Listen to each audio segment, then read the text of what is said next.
This week on the Uplevel Dairy podcast, we are bringing back two conversations with a past guest who has passed on. I sat down with Coyne earlier this year to talk about the words she had chosen to live by in 2025, even though she knew she probably wouldn't see the end of this year. But in this conversation, you're going to hear how a woman in her final months and her final days, and looking at the end of her life, chose to do so with acceptance of what was in store, acceptance of what she could do, and acceptance of what was to come. I hope you take a minute to listen to this conversation with Coyne as we reflect on her one word for 2025 from this conversation back in January on the Uplevel Dairy podcast. So, Katie, you and I were able to have a conversation last summer, a very powerful and meaningful conversation. It meant a lot to me personally, but what I found in sharing it was that it meant so much to so many other people. In fact, when I look back, I think we published 130 Uplevel Dairy podcasts in the past year, and yours was one of the top 3 podcasts of the year. And so it speaks to the magnitude of the way that your message had an impact, but also the way you have had an impact on so many people. And it came alive in the way that people shared the posts and shared comments about how you've touched them along the way in their journeys. Some people you knew you had an impact on, and some people you didn't even know you had an impact on. I want to take this time today to really honor the conversation that we had and catch back up on 2024, asking you to share what challenged you, what changed you, what some of your greatest wins were, and also invite you to share something that I know you do pretty regularly, have made a habit out of it, and that's choose a word for the year. And so that's what we're going to be doing in this recap episode of 2024 and looking ahead into 2025 with you, Katie, today. As we get into this conversation, let me first ask you this. When we shared the conversation I had last summer, what impact did that have on you? It was really surprising. I wasn't really sure how people would take it and how many people would listen. One of the most interesting phone calls I got was from someone not in the cow business who listened to it. They said they had no idea that I had mentored people like that. That was part of what I did. She said no one had ever been a mentor for her like that. And she wanted to be a mentor. She didn't really even realize the people she had mentored. And I said to her, the people you have mentored in a business setting is incredible. The people you've brought on is very low level and built up. So that was one of the best ones. A lot of people didn't know that I had worked so much in youth ministry. And that was kind of fun for people to realize that was part of who I am and how I had worked. And that the volunteering 4-H and dairy and youth ministry kind of went together. So it was definitely one of the highlights and how people reached out and talked about things they wanted to do and things they had done. Katie, something I noticed in the conversations that people had brought up to me or shared online is not only were they inspired by what they heard you share, but it really was something that just inspired them to become a mentor to others and to really look at how can I be that Katie to someone else, just as you said, to the next in line. And I think that's one of the most beautiful things about what the dairy industry offers in this built-in mentorship for those who choose to rise to the responsibility of being a mentor and passing it along. I know there are several people that come to mind that you have been a mentor to, and they think of you and they say, I want to be that Katie. Like our friend Josetta Halber, right? She's definitely one of those that challenges herself to say, how can I be that Katie to someone? And speaking to the magnitude of what a lifetime of service, devotion, and sharing those impacts has done and continues to do. I learned about you in that conversation too, was that tie to youth ministry. And when you sit back and really look at it, it all makes sense, doesn't it? Like one thing builds upon the other, one hand complements the other in many ways. Do you ever look at your work specifically with youth and mentorship as kind of like your ministry? It's so connected, whether I'm working with dairy kids or in a church setting in ministry. You're still trying to teach the same values. I've talked about this a lot in the last couple weeks with people. Connection, connection, connection. I just had a conversation yesterday with someone. His son had just done a contest, and through 1 degree of separation, all of a sudden, the people who were interviewing him didn't know who he was until he said this, this, and this. And all of a sudden, they were like, "Oh, I know your dad. Oh, I know that person." And to me, it's the same in when you connect ministry with the cow business. There's the same things we're trying to teach youth and values and goals and how you achieve your goals and all of those kinds of things. It takes those special people to pull it all together and to share those messages. And you have definitely been one of those. When we really take a step back and look at what 2024 has meant for you, I asked you to share what's challenged you and what's changed you. So let's hear it. What has challenged you, Katie, in the past year? The biggest challenge for me has been how to move forward. In January of 2024, my scans were looking pretty positive. So I scheduled some showmanship clinics, and then the scans went the other way pretty quickly. Then it was, how do I move forward with my clinics? Can I do this clinic? Can I not do this clinic? Luckily, I had some good backup people to go do clinics if I couldn't go. I did make it to some, and that's what I hope will happen in the future, that if I schedule a clinic and I can't go, one of these people can go for me. And I hope that people who have been to several clinics can go teach their own clinics. They don't need me to do it. So that was a big challenge. And just what can I or can't I do? I wanted to go to Louisville really badly. And when it got right to it, I just couldn't go. I was too sick to go.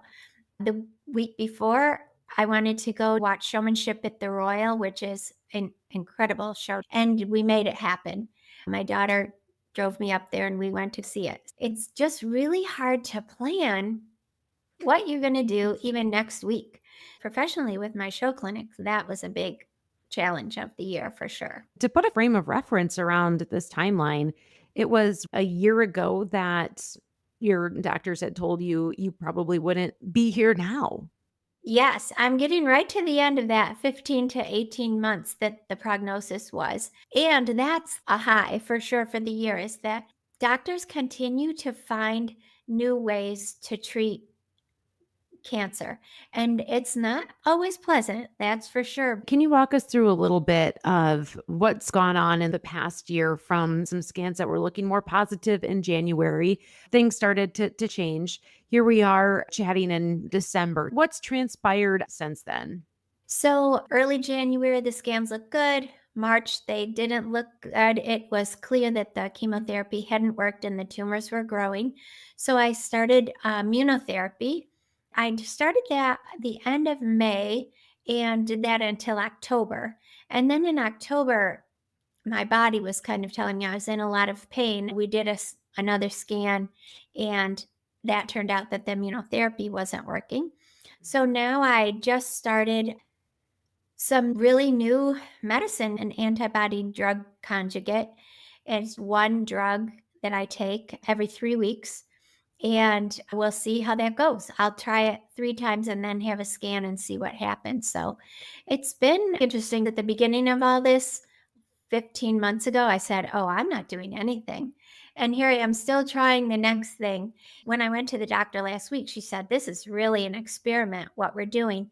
And I'm always happy to be part of the experiment, because then I can help the next person in line with whatever their treatment is or isn't, or what's going to happen with them. So it gives you a little more hope. I have a really good heifer that I really want to get to the Dairy Expo this year. And I'm like, if I do this drug, maybe I'll get to take her.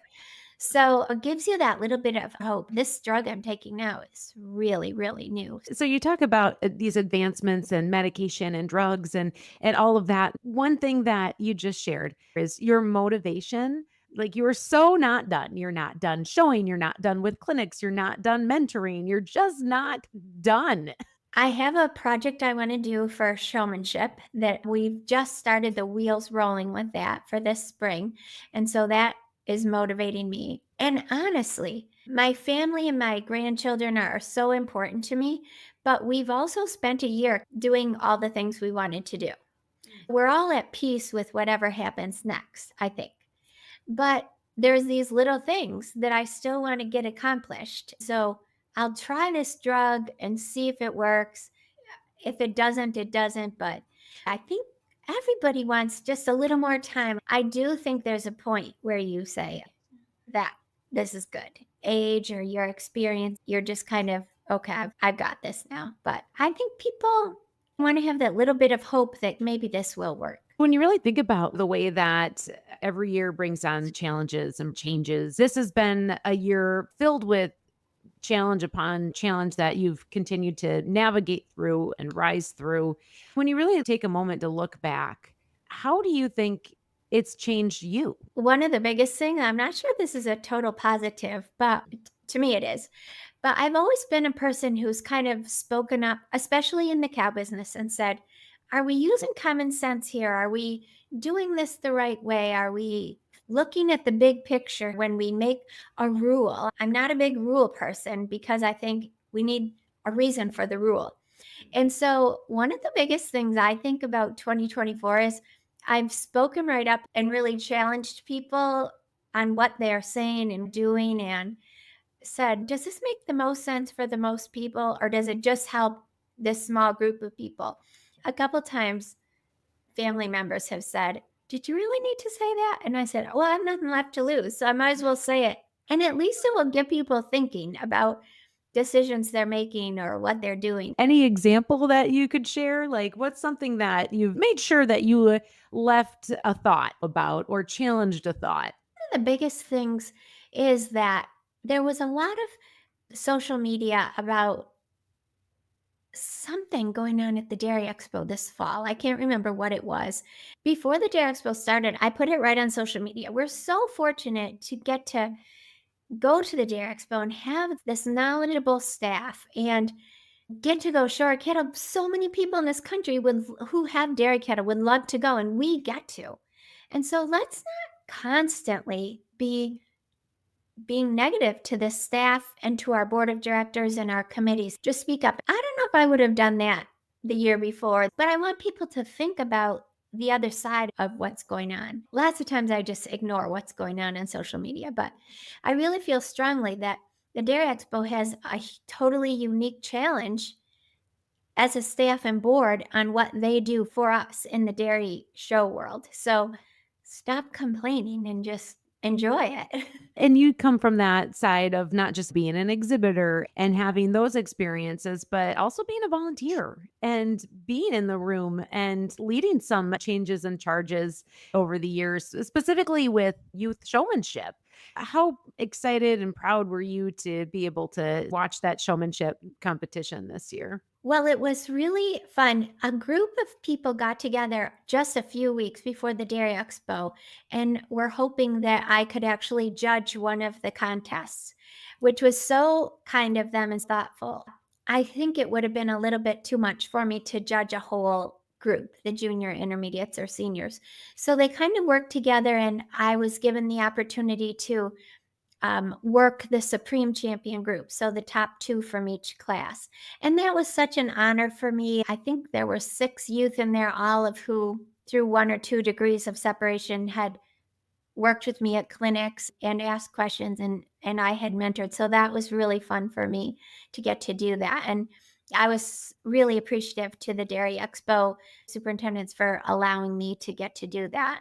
It's always really fun for me to sit and watch showmanship. I think this is only my 2nd year of sitting watching, but it was really fun to watch it. You say it's an honor for you, but it's also an honor for those youth showmen. And that experience of being in that winner's circle, that supreme circle, and having you as the judge, but also a mentor to many of them.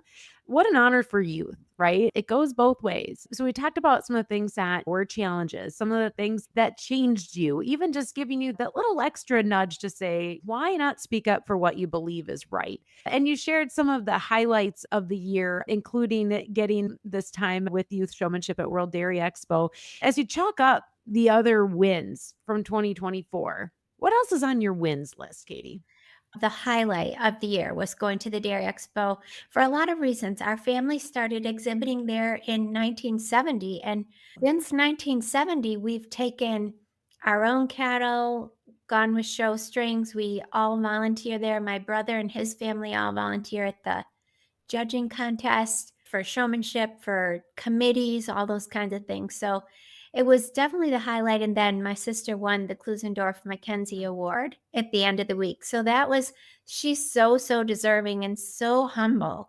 And I'm so glad I was there for that. She had no idea, no idea Really? whatsoever.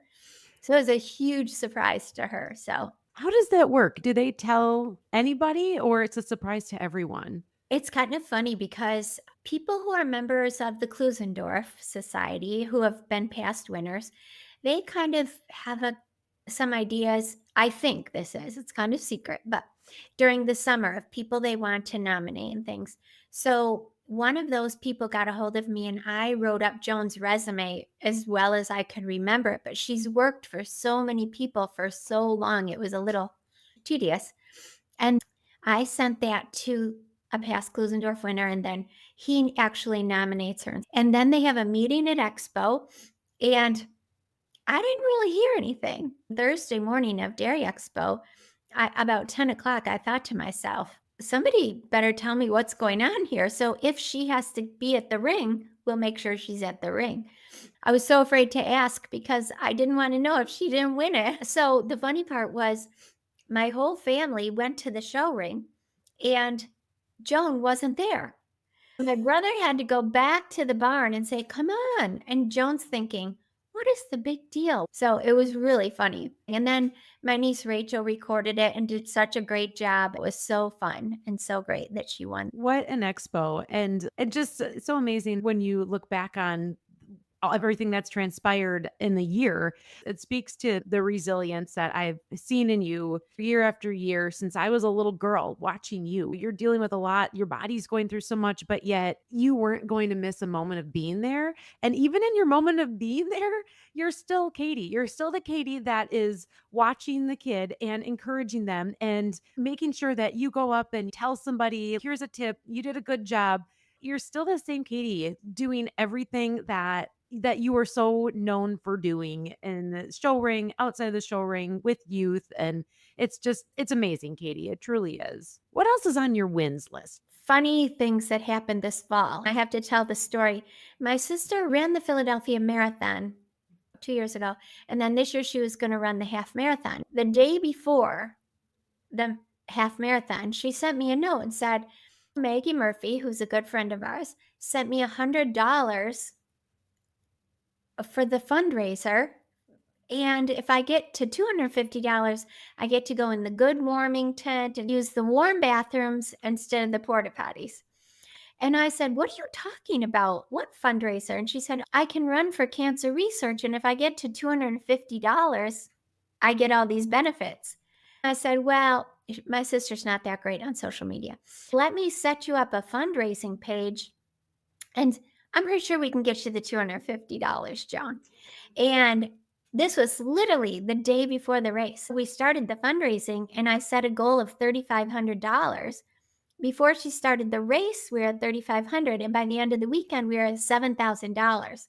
She had doubled her goal, and it was people from our high school, people from the dairy business.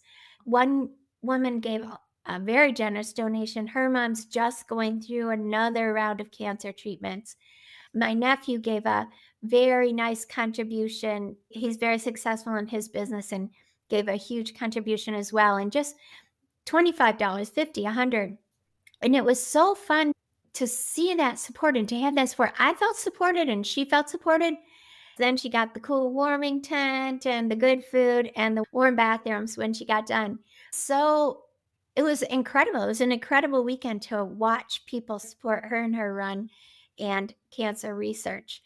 That was definitely a big highlight of the year. The people from the research tent couldn't believe it. And I said, "Well, that's how cow people are, and that's how our people are." So it was really fun. Oh, that is so cool. So, and basically in like a 24 or 48-hour period, she went with your collaborative efforts from raising $250 to 7,000. So cool. And she got the perks of the nice marathon things. Yeah, which was good because it was so cold in Philadelphia. Oh, that is so cool. So, what does that tell you? What did that leave you with as a takeaway when you just watched literally before your eyes as support poured out? I think 2 things. One is and I know this is about me, but I gotta blow my sister's horn a little. She is so humble and so behind the scenes. We were talking before about her Klusendorf Mackenzie Award, which is why she is the perfect person to win that behind the scenes award. So many people supported her in her run for that, and that was really fun for me, but it also spoke to me about the friendships I've made. A lot of people, my kindergarten best friend gave money, and kids I went to high school with supported us, and people Joan went to high school with supported her. So it just talks about that we've built relationships. And to me, that again is one of the most important things that we do is build relationships that last forever. Isn't that so cool? What else is on your win list? Oh, just spending a lot of time with family, with my brother, sister, my children, my granddaughters. They are regular guests here at my house. Really spending time with people. If I come back to Wisconsin, I try to visit 2 or 3 people every time I come back and sharing memories and thinking about things we've done that were crazy or fun. It's been really rewarding just reconnecting with people at World Dairy Expo and the Royal. It was so nice to say hello to people and be present and share a memory here and there. So half of the win was just being able to be there and to really soak in the connections and reconnections and conversations. And so we've been kind of reflecting on 2024, and now we're going to shift a little bit into 2025 as we talk about your one word. And so you are a one word person. You've done this for a while, right?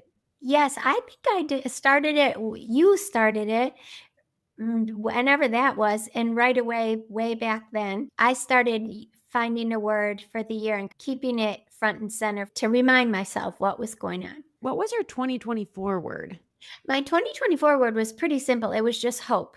Just hope, not so much to get better, but hope that I could make a schedule and stick to the schedule. Hope that I could get to events. Hope I could see family. Hope we could go to the beach in Florida or to Disney World or just little things that we take for granted. As I talk about seeing people at shows and sharing memories, we always do that, but we maybe take it for granted because we think there's going to be years and years of doing that.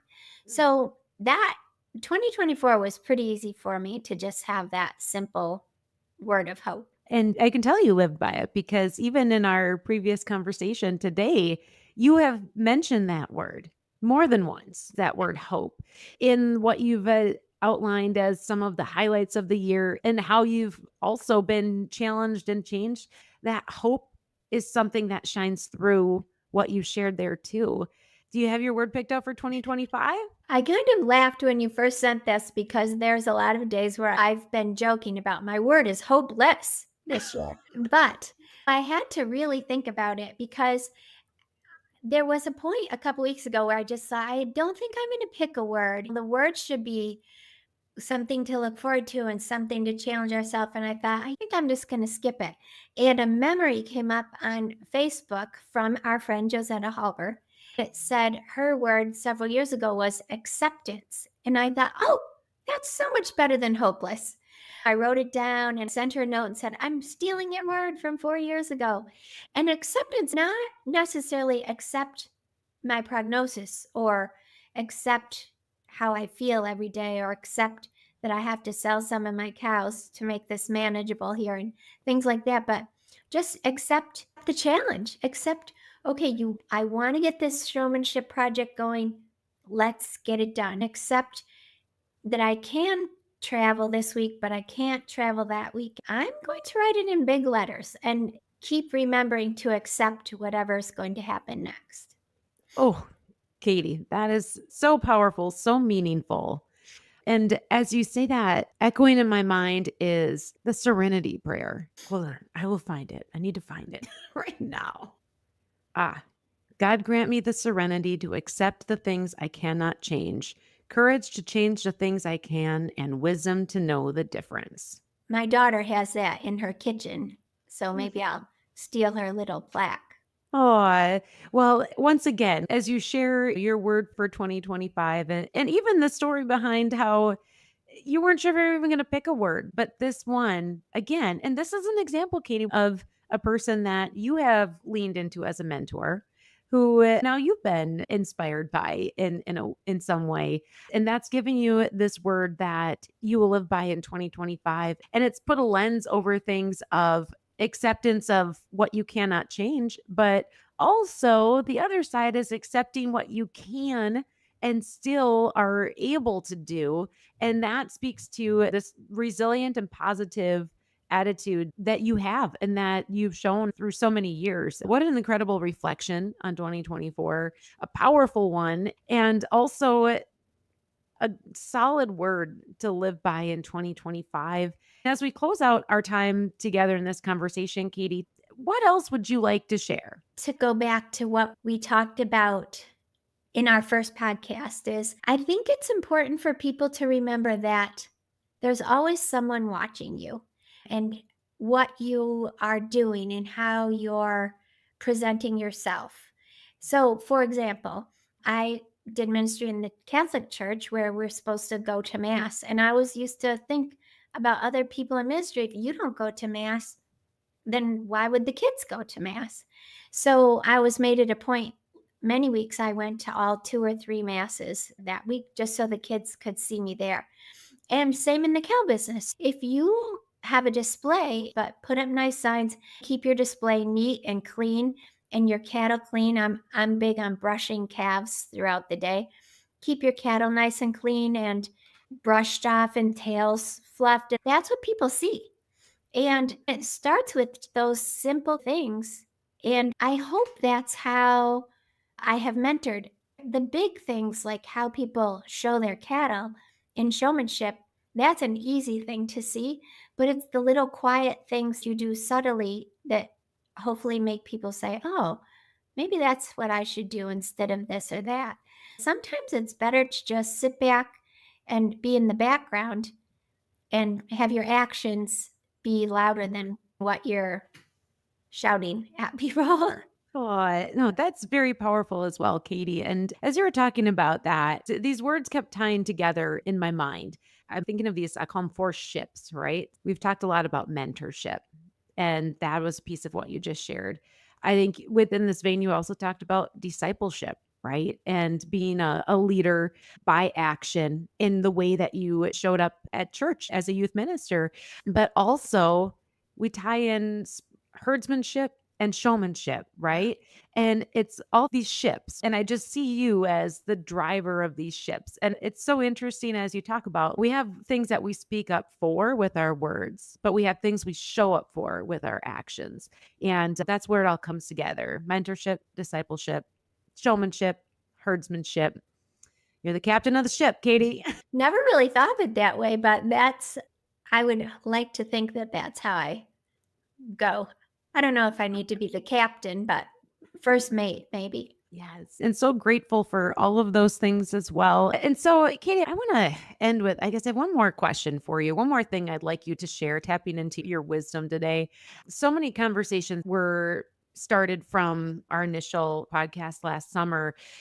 And one of those conversations was the amount of people that are in our circles or even outside of our circles that are impacted by a big challenge in life, like cancer, maybe it's something else. What's your advice to someone else who maybe just in the last couple of weeks or months had a tough diagnosis, a big wrench thrown into what they thought was their plan?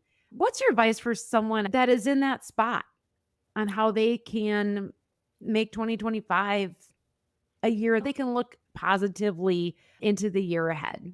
That is a great question. I had actually thought about that a little bit before we got on air today. I have had a great life. I have got to do some really great things. And I would even say it's been completely charming. But no matter how great it's been, there's always been some roadblock or big roadblock that could easily have brought me down. It's a combination of my family and how I was raised and how I've lived my life. To me, you have to turn. You have to go around the corner. You have to maybe pivot and reinvent yourself. At a certain age, you become too old to show cows in the show ring. And so 5, 6, 7 years ago, I thought, "Ah, I'm not getting asked to show a lot of cattle, but I know how to show cattle. So maybe I should have a showmanship business and teach kids how to do it." And that has been vastly successful, not just for me, but for other people as well. And I think that's the important thing is you have an opportunity to choose how you're going to handle this setback. I want to challenge people to say, here's my setback. Now, what can I do to change my life and make a change, make it for the better? It's maybe not going to be, but you can do it and be successful at it. It's a mindset. Put your heart into it and say, this is what I need to do. I work with some youth who are coachable. They are just great students. They are great teachers. And one of their parents sent me a note last week. Oh boy, she's so depressed. And I thought, what in the world is she depressed about? I sent her a note. You're this, this, this, this. Pick yourself up and figure out what you're going to do to get out of this. People who show cows have a hard time in November, December, January, February because we don't have any shows in the north, anyways. It's muddy, it's gray. Pick yourself up and what are you going to do? And I gave her a project. I said, I want you to work on a YDJM book, and it's going to take a lot of work, and I want you to do it. It's due March 1st. That's just one youth, but as adults, so many people get into this rut, and I'm just like, well, shake it off and pick yourself up and figure out what you can do. Don't think about what you can't do anymore. We lost our herd of cows. Okay, well, you can't do that anymore. What can you do? So I just think it's hard, but I think it's doable for most people. So, Katie, with what you just shared, once again, some solid gold wisdom. You shared that example of a youth you had reached out to, and you said you gave her a project, but you gave her more than a project. You gave her a purpose. That is what I hear in what you're saying when you look at what can I do? It's about finding that redefined purpose and then taking the action around it. That's what you've inspired others to do by reaching out, but it's also what you've inspired others to do just by being you. So anything else you'd like to share today? Thank you very much for asking me back. I'm so glad that we've connected and been able to share some stories with people, and thank you. Thank you, Katie. You just heard from Katie Coyne here on the Uplevel Dairy Podcast, an incredible mentor to dairy youth, a person who has been a mentor to me throughout my youth and into my career as well. And I hope that if there's something you took away, it is life through the eyes of a woman who knew just how limited that her time was. And not just that, but the way that she chose to live out those days. The attitude that she owned right up through the end, an attitude of faith and an attitude of service. And I hope that's what sinks into your heart here as we remember Katie Coyne on the Uplevel Dairy Podcast. I'm Peggy Coffeen, and I couldn't be more honored, grateful, and privileged to get to bring you these conversations with Katie Coyne. Until next time, keep on growing, keep on learning, and upleveling your dairy.